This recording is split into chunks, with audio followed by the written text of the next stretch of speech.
우리 한번 옆에 앞뒤에 계신 분들과 한번 인사 나누겠습니다. 잘 오셨습니다. 반갑습니다. 이렇게 반갑습니다. 우리는 지금 히브리서 말씀을 보고 있습니다. 히브리서의 대주제는 도대체 예수님은 누구신가? 그 예수님의 실존에 대해서 우리는 지금 한 장 한 장 살펴보고 있습니다.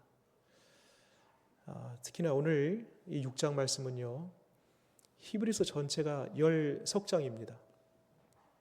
그 중에서도 오늘 딱 가운데쯤에 껴있는데 이 6장이 참 신학적으로 또 교리적으로 굉장히 난해한 장입니다.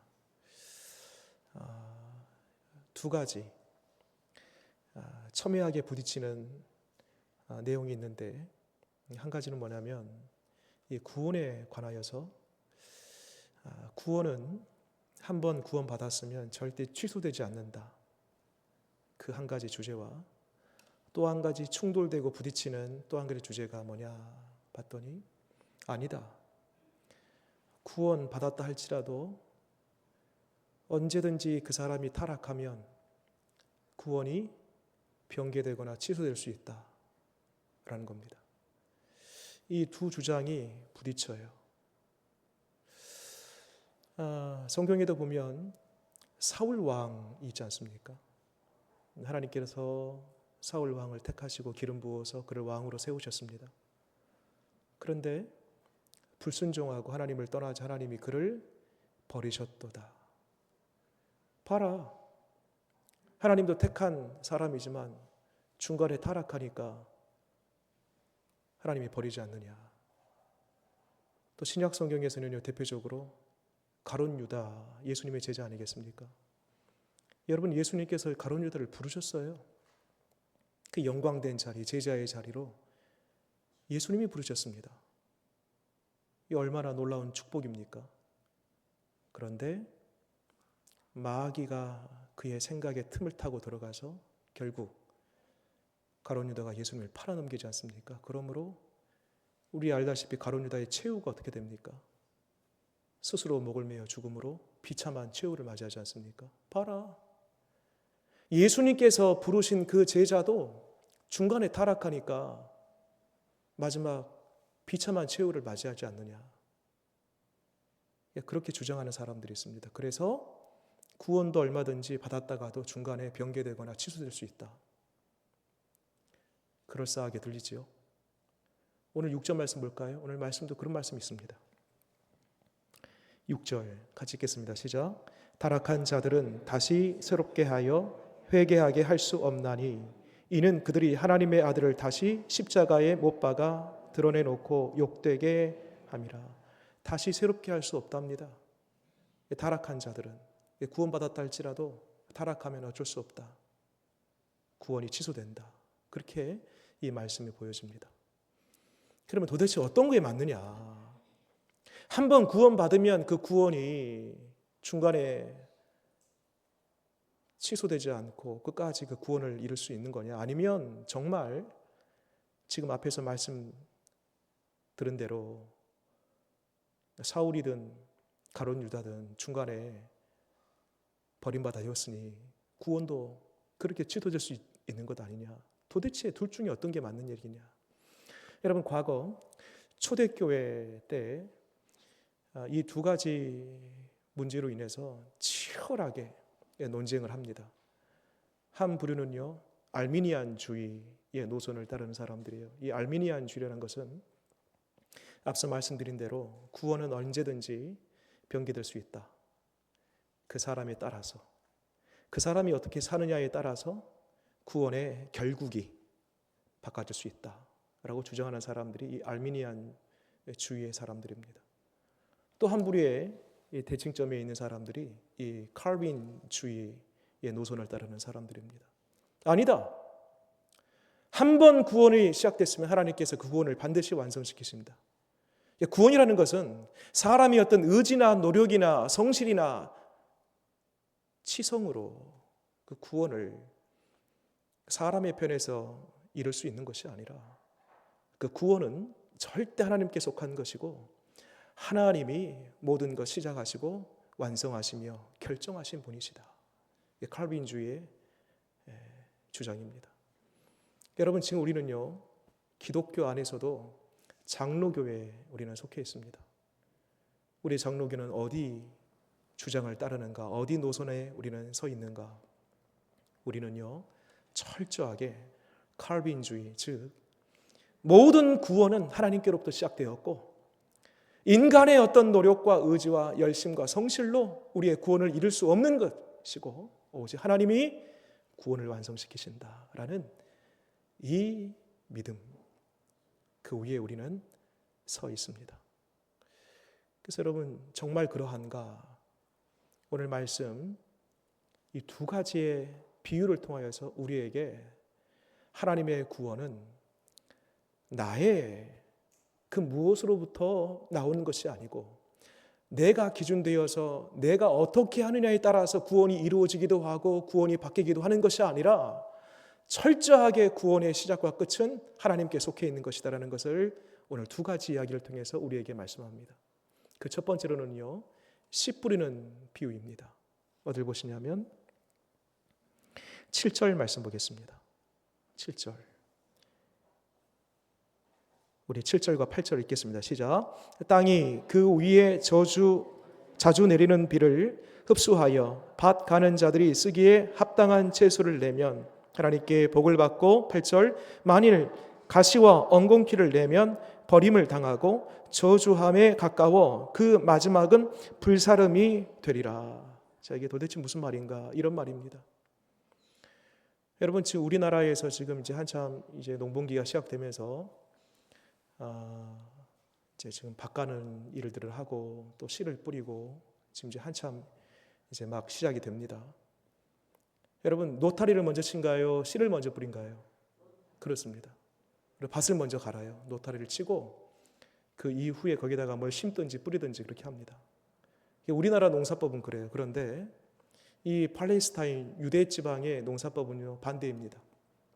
씨를 먼저 뿌려요. 그것도 어디 정해진 장소가 아니고 흩뿌려요. 흩뿌려. 아무데나 막 뿌려놓습니다.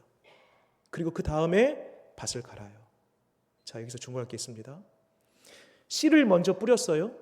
그 다음에 밭을 갈아요. 그러면 이 씨가 어디로 갈까요? 어떤 씨들은요, 돌밭으로 갑니다. 어떤 씨는요, 가시떨기밭으로 가요. 어떤 씨는요, 그 씨가 튕겨서 길가로 가요. 그리고 어떤 씨들은 정말 좋은 땅에 탁 들어가서 거기에서 30배, 60배, 100배의 결실을 맺습니다. 자, 질문 드립니다.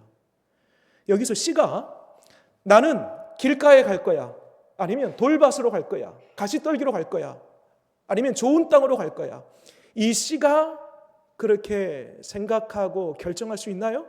그럴 수 없습니다. 씨는 심기운 대로, 튕겨나간 대로, 그 자리에 머무는 대로 그 자리에 있을 수밖에 없는 것입니다. 그러면 농부는 누구인가요? 여기서 말하는 농부는 하나님이십니다. 하나님이 씨를 뿌리고 하나님이 밭을 갈고 그 모든 시작과 끝은 하나님이 하시는 것입니다. 좋은 비유가 또 한 가지 있지요. 로마서 9장에 보게 되면 여러분, 로마서는 구원이 무엇인지, 구원이 어떻게 이루어지는지에 대해서 잘 설명하고 있는 책이 로마서 아니겠습니까? 로마서 9장을 보게 되면 이 토기장의 비유를 합니다. 토기장이가 흙 한 줌을 가지고 좋은 그릇, 잘 쓰기에 합당한 귀한 그릇을 만들든지 아니면 그렇지 않은 아무 때나 쓰는 그릇을 만들든지 둘 중에 아무거나 누가 토기장이가 그 주관에 따라서 하지 않겠느냐? 구원도 마찬가지라는 겁니다. 내가 아무리 애쓰고 아무리 선한 일을 많이 하고 아무리 나의 공적을 쌓는다 할지라도 그것이 나의 구원을 이루는 것이 아니고 하나님이 마치 씨를 뿌리고 마치 그 씨를 걷는 것처럼 하나님이 그 모든 것을 이루신다. 그래서 여러분, 구원은 우리의 영역이 아니고 절대적으로 하나님의 영역인 것입니다. 그래서 여러분, 다시 보게 되면요, 이 8절 제일 끝에 그 마지막은 뭐라고 합니까? 불사름이 되리라. 여러분, 성경에 보면 이 불에 관한 이야기가 나와요. 불은 뜨거움, 열정도 가리키지만은요, 또한 반대적인 의미에서는 하나님의 심판을 가리킵니다. 구원을 받을 것인지 심판을 받을 것인지 하나님께 달려있다는 것입니다. 이게 첫 번째 씨 뿌리는 비유고요. 두 번째, 정말 이 구원의 시작과 완성이 하나님께 있는 것인가? 단 1도 사람의 그 무엇이 관여할 수 없는 것인가? 두 번째 비유가 있습니다. 어딜 보시냐면 13절 아브라함의 비유입니다. 13절, 14절 같이 읽겠습니다. 15절까지 읽겠습니다. 시작. 하나님이 아브라함에게 약속하실 때에 가리켜 맹세할 자가 자기보다 더 큰 이가 없으므로 자기를 가리켜 맹세하여 이르시되 내가 반드시 너희에게 복주고 복주며 너를 번성하게 하고 번성하게 하리라 하셨더니 그가 이같이 오래 참아 약속을 받았느니라. 여러분, 질문드립니다. 지금 마지막에 15절에 아브라함이 오래 참아 그 약속을 받았다고 했는데 아브라함이 오래 참았나요? 하나님이 오래 참았나요? 그렇습니다, 여러분. 아브라함이 정말 참았을까? 오래 참았을까? 아니요. 하나님이 이미 내 몸에 씨로 말미암아 아들을 주고 그 아들뿐만 아니라 하늘의 별과 같이 또 모래와 같이 수많은 자손들을 내게 줄 것이다라고 약속해 주셨습니다. 근데 처음에는 그 약속을 믿어서 하나님이 지시할 땅으로 갑니다. 순종의 걸음을 뗐어요.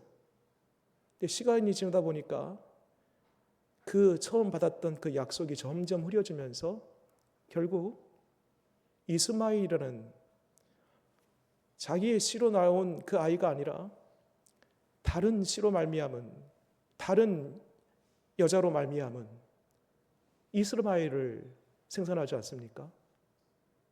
또 그랄 지방에 도착했을 때에 그 그랄 왕뿐만 아니라 그 그랄 땅에 대한 위협을 느끼고 결국 자기의 아내를 내어주면서 무책임한 행동을 보입니다. 여러분, 이러한 모습들을 보았을 때에 아브라함이 오래 참은 것이 아니라 하나님이 참고 또 참고 그리고 마침내 그에게 100세 되었을 때 아들 독자 이삭을 안겨주고 이후로 또 이삭, 야곱, 요셉 이후에 자자손손의 한 민족과 큰 여러 열방을 만들어 주십니다. 그러니까 아브라함의 이야기는 아브라함의 어떤 성실과 인내함과 오래 참음과 아브라함 편에서 나온 그 노력으로 말미암아 이루어진 하나님의 약속이 아니라 철저하게 하나님께서 아브라함을 부르시고 그에게 약속을 주시고 하나님이 오래 참음으로 말미암아 하나님께서 그에게 자손이라는 그 약속을 이루어 주신 것입니다. 모든 것이 다 하나님의 주관이라는 것입니다. 여러분, 오늘날 우리의 구원도 마찬가지입니다. 어찌 나 같은 자가 앞에 서 있는 저만 생각해도요, 어찌 나 같은 자가 하나님을 알고 또 하나님을 아버지라고 부르고 그 십자가의 은혜를 깨닫고 그 십자가 앞에 가고 구원받은 백성이 되고 가만히 생각해 보면요, 이것은 저에게서 나온 것이 아닙니다. 저만 그러겠습니까? 여기 앉아 계신 우리 모두가 다 하나님이 찾아오시고 하나님이 부르시고 하나님이 구원의 은혜에 눈 열어주시지 아니하면 우리가 이 자리에 있을 수 없는 것이죠. 모든 것이 다 하나님의 은혜인 줄 믿습니다. 그리고 구원을 시작하신 하나님이 지금도 우리 가운데에 구원의 은총을 베풀어 주시고 언제까지? 우리 생명 다하는 그날까지 구원을 완성시키시는 바로 하나님이 우리가 믿는 하나님이신 줄 믿습니다. 자, 이제 중요합니다. 한 걸음만 더 들어가 볼게요. 자, 그러면 뭐 어차피 다 하나님이 우리를 구원하셨으니까 이제 넋 놓고 내 마음대로 내 본성에 따라서 저 구원파가 이야기하는 것처럼 이미 우리의 구원은 다 이루어졌으니까 과거의 죄, 현재의 죄, 미래의 죄까지 다 죄사함 받았으니까 이제 마음대로 사세요. 죄를 범해도 괜찮아요. 구원파 사람들은 그렇게 생각하고 믿어요. 이게 정상입니까? 그게 올바른 신앙일까요? 고삐 풀린 망아지처럼 그렇게 살면 되는 것인가요? 결코 그렇지 않습니다. 이미 우리는 구원을 받았습니다. 너희가 그 은혜로 말미암아 구원을 받았으니, 얻었으니 우리는 이미 과거 완료입니다. 구원이 이미 우리 가운데 있고 구원은 하나님께서 완성시켜 주실 것을 우리는 믿습니다. 그런데 구원받은 우리가 이 땅에 살아가는 동안 구원을 이루면서 살아야 할 구원의 삶의 몫이 우리에게 있습니다. 그 부분을 오늘 말씀 가운데 이렇게 표현합니다. 어딜 보시냐면 4절 말씀입니다. 제가 한번 읽어볼게요. 한번 빛을 받고 하늘의 은사를 맛보고 성령에 참여한 바 되고 하나님의 선한 말씀과 내세의 능력을 맛보고도. 자, 5가지가 표현이 있네요. 5가지. 다시 첫 번째, 빛을 받고. 첫 번째.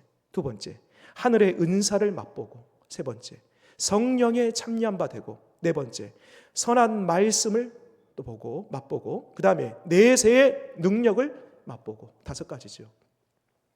자, 이 그림은 어디에 기반된 말씀이냐면 출애굽 당시의 이야기를 그 저변에 암묵적으로 그 이야기를 다 그 배경으로 깔고 있습니다.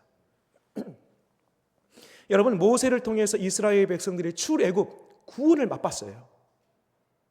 그리고요, 광야 생활을 통하여서 하나님의 놀라운 기적들을 경험하게 됩니다.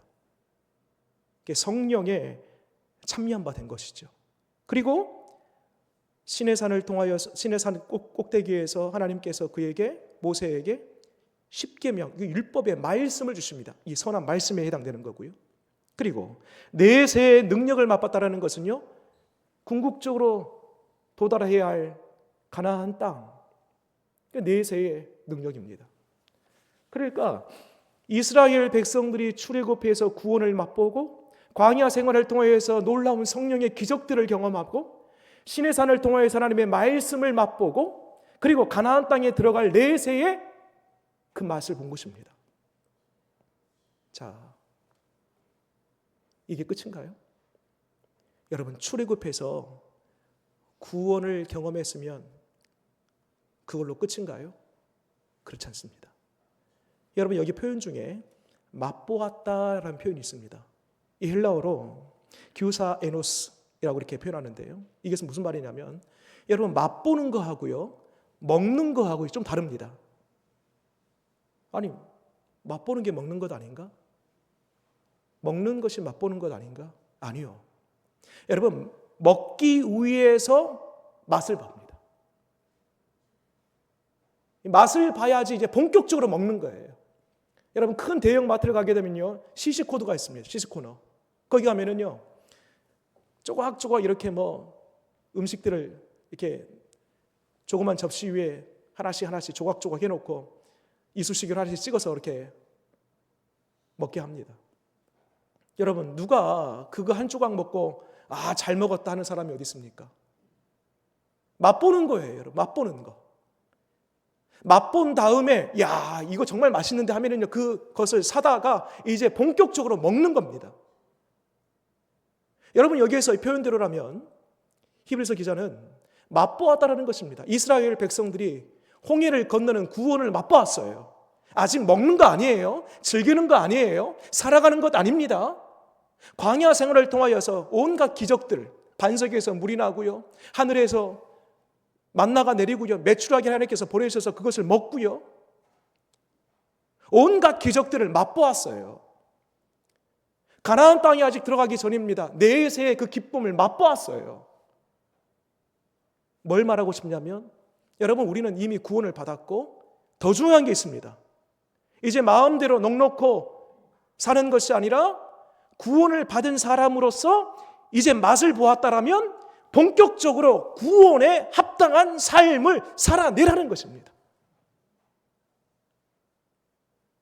그래서 구원을 맛보았으면 이제 구원에 합당한 삶을 살아가는데, 이제 성령을 맛보았으면 성령에 충만한 삶을 살아가고, 내세를 맛보았으면 이제는 앞당겨서 하나님의 나라를 이 땅 가운데에 살아내라는 것입니다. 여러분, 구원 받은 것보다 더 중요한 게 그래서 구원을 살아내는 것입니다. 이게 이런 표현들은 처음 들을 수 있습니다. 구원은요, 살아내는 것입니다. 구원은 타이틀이 아닙니다. 구원은 액세서리가 아니에요. 내가 받았다고 해서 됐어, 어디 호주머니에 딱 넣어놓고 다니는 게 아니라는 것입니다. 구원은 사는 것입니다. 그래서 사도 바울도 똑같은 얘기를 합니다. 사도 바울이 에베소서에서는요, 너희가 그 은혜로 말미암아 구원을 얻었으니, 이미 받았다는 것입니다. 또 한편에서는요, 너희의 구원을 이루라 라고 표현합니다. 서로 대조를 이루죠. 충돌을 일으킵니다. 구원이 되었다면서요. 근데 구원을 이루라는 겁니다. 그래서 여러분, 우리는요, 이미 구원을 받았지만 아직 구원을 받지 못했습니다. 그러니까 이미와 아직 그 사이에 우리는 지금 살아가고 있다니까요. 그러므로 구원받은 우리는 오늘도 구원을 살아내야 되는 것입니다. 정리해 볼게요. 지금 앞서 말씀드린 이 부분만 잘 정리하면은 구원파가 와도, 구원파 할아버지가 와도요, 끈떡없이 우리는 이 믿음을 지켜낼 수 있습니다. 다 정리하겠습니다. 구원이라는 것은 철저하게 하나님의 영역 안에 있는 것이다. 나의 의, 노력, 공로, 내 어떤 성실함, 열심으로 그걸로 인하여서 단 1도 구원에 이를 수는 없다. 우리는 철저하게 모든 것은 시작과 마무리는 하나님께서 하시는 것이다. 다만 구원받았다고 해서 우리가 넉넉히 아무렇게나 살아가서는 안 되고, 구원받은 사람으로서 구원받은 사람의 합당한 삶을 살아내야 된다. 그것이 바로 구원을 살아내는 것이다. 여러분, 이것이 우리 기독교 장로교, 지금 우리가 몸담고 있는 우리 교회 안에 가장 중요한 구원의 교리요, 중요한 구원의 신학인 것입니다. 여러분, 이거 흔들리면요, 다 흔들립니다. 구원파는 와가지고 너 언제 구원받았어? 라고 꼭 시간을 물어봐요. 물어보세요. 여러분들이 그러면 다시 물어보세요. 예수님 오는 시간이 언제냐? 그것을 맞추는 거하고 똑같은 질문인 것입니다. 여러분, 예수님 오시는 시간은 우리 몰라요. 오직 아버지만, 예수님도 몰라요. 아버지만 아는 거예요. 그런 것처럼 우리가 언제 구원받았냐라고 물어보는 것은요, 우리는 그 시간을 알 수 없습니다. 분명한 것은 그 시간이 중요한 것이 아니라 내가 오늘도 하나님을 아버지라고 부르고 예수님을 나의 주님이라고 부르고 내 안에 성령님 계심으로 말미암아 선한 일들을 도모하면서 거룩하게 살아야 되겠다라는 그런 마음들을 성령님이 주시는 거예요. 그러므로 성부, 성자, 성령에 대한 철저한 고백과 그 마음가짐이 있음으로 말미암아 이미 우리 안에 하나님이 계시고 구원의 역사가 이미 내 안에 시작되었다는 것을 우리는 믿음으로 고백하게 되는 것입니다. 이것이 중요합니다. 이제 마지막 결론입니다. 그러면 이제 마지막 단계입니다. 어떻게 구원을 살아낼 것인가? 자, 어디를 보시냐면 오늘 말씀 10절입니다. 같이 읽겠습니다. 시작. 하나님은 불의하지 아니하사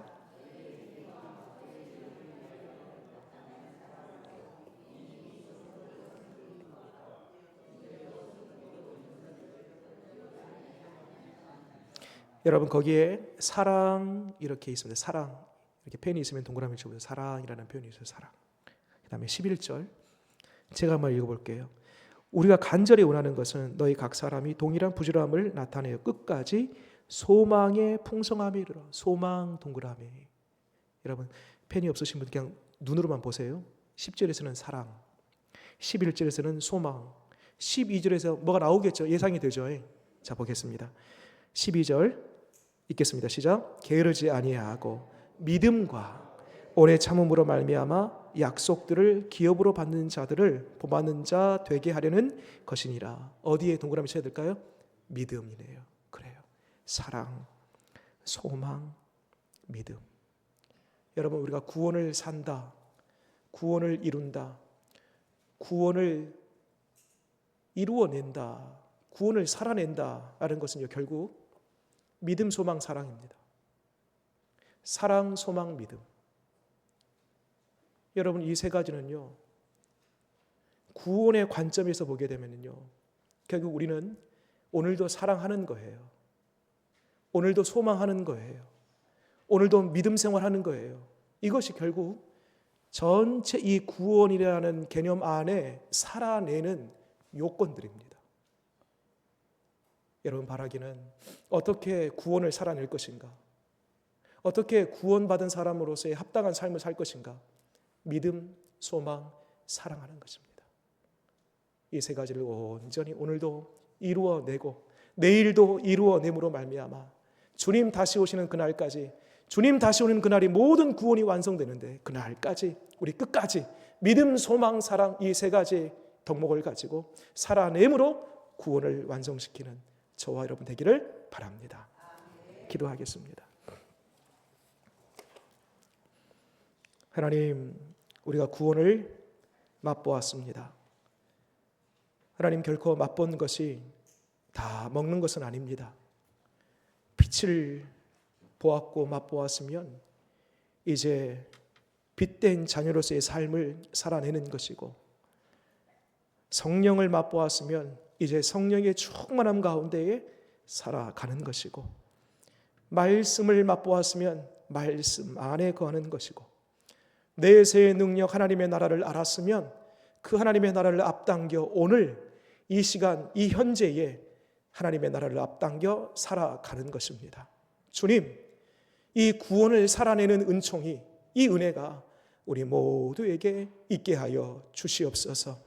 믿음, 소망, 사랑, 그것은 어느 날 갑자기 이루어지는 것이 아니라 구원이 완성되는 그날까지 우리가 오래 참고 애쓰고 힘을 쓰며 해나가야 할 일들인 줄 믿습니다. 우리는 이미 구원받은 사람들입니다. 무언가를 해서 믿음, 소망, 사랑 그 무언가를 노력해서 구원을 이루는 것이 아니라 이미 구원받은 사람으로서 믿고 소망하며 사랑할 수 있는 우리 모두 되게 하여 주시옵소서. 예수님 이름으로 기도드립니다. 아멘.